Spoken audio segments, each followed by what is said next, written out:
En primer lloc, agrair-vos en el col·lectiu Angelets de la Terra per aquest treball que està fent, no només amb aquesta exposició, sinó que ja fa molts mesos i alguns anys que està treballant per la identitat catalana, per ajudar a aquest problema gros que tenim a Catalunya, que estem en un conflicte amb un estat europeu, un enfrontament que no voldríem que hagués arribat en aquesta situació que estem. Nosaltres som un poble cívic, pacífic, democràtic i volem que a Catalunya se faci una democràcia, que és posar unes urnes, com van fer l'1 d'octubre, d'una manera tolerada per saber quanta gent d'aquest poble català vol la independència i quanta gent no vol.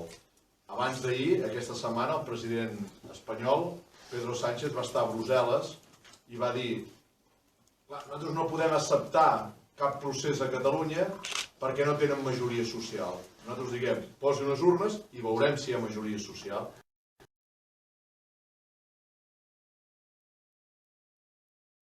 Donc l'idée aussi de faire voyager cette exposition, c'est d'amener les faits. Voilà ce qui s'est passé. Voilà comment ça s'est passé. Et à la lumière de ces faits-là, alors peut-être on peut se mettre plus de terrain et peut-être commencer à discuter plus sérieusement de ces choses qui sont d'importance, qui ne concernent pas que la Catalogne, évidemment. Là, nous, on est en plein dedans, mais qui concernent plus vastement l'Europe et la façon de traiter, on va dire, des euro-régions.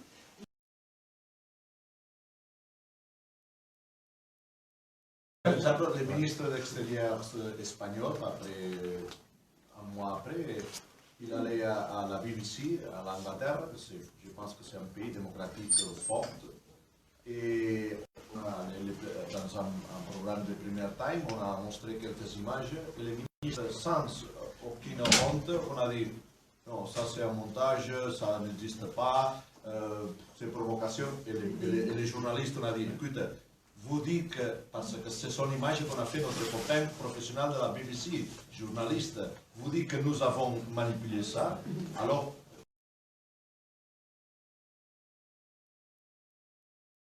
La premsa espanyola i la televisió no sortien imatges del que va passar. O sigui, una censura per part de la premsa, televisió espanyola, els darrers dies que va ser el d'octubre, perquè no sortia res del que va passar, el que estaves dient de la caputxa i tot això. Moi, je voulais dire, quand je suis une Catalane du Sud, mais qui vivait à Paris au moment des événements, donc je suivais les événements puis la France, moi je m'attendais à que le pouvoir central espagnol envoie l'armée, parce que justement la droite espagnole est tellement répressive et tellement dans l'arbitraire qu'au final, ça n'a pas surpris ce qui se passe le 1er octobre. Et ce qui s'est passé par la suite, c'est qu'en plus, les ministres du Parti populaire espagnol ont justifié l'action des forces de l'ordre en disant qu'elle était complètement proportionnelle et qu'ils avaient agi de manière professionnelle. Donc ça montre à quel point la droite espagnole est dans le déni de la violence qu'elle exerce, comment elle est toujours dans l'inversion de responsabilité.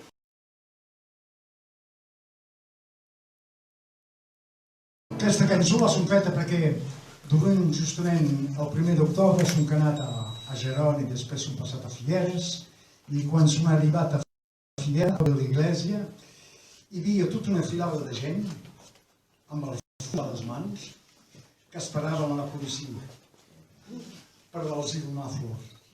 I això feia tot un camí de gent pacífica, era magnífica això. I tothom amb molt somriure, ben segur, i la policia que esperava d'un banc de l'altre, que es girava. Ostres, quines coses. En fi, ja us hem passat. En fi, això us hem passat. El camí és davant, i justament aquesta cançó se diu Camins.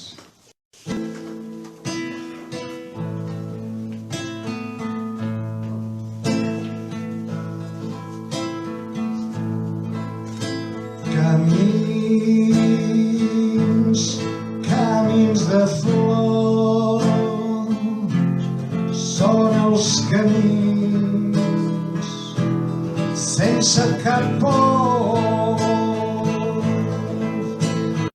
Camins quan hi ha plors són tots camins amb crits d'amor.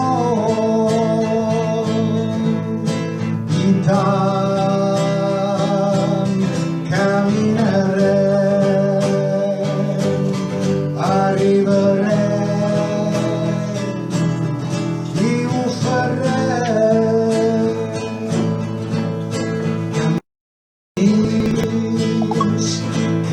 camins d'estrella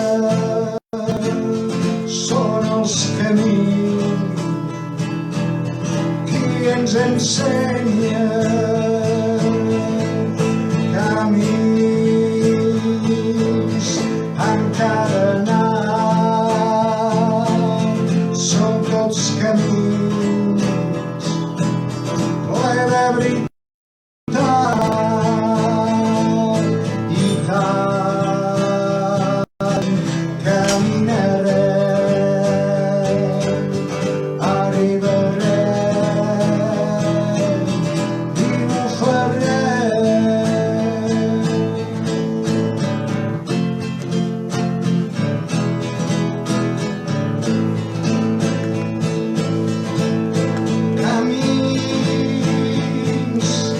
Camins d'enllà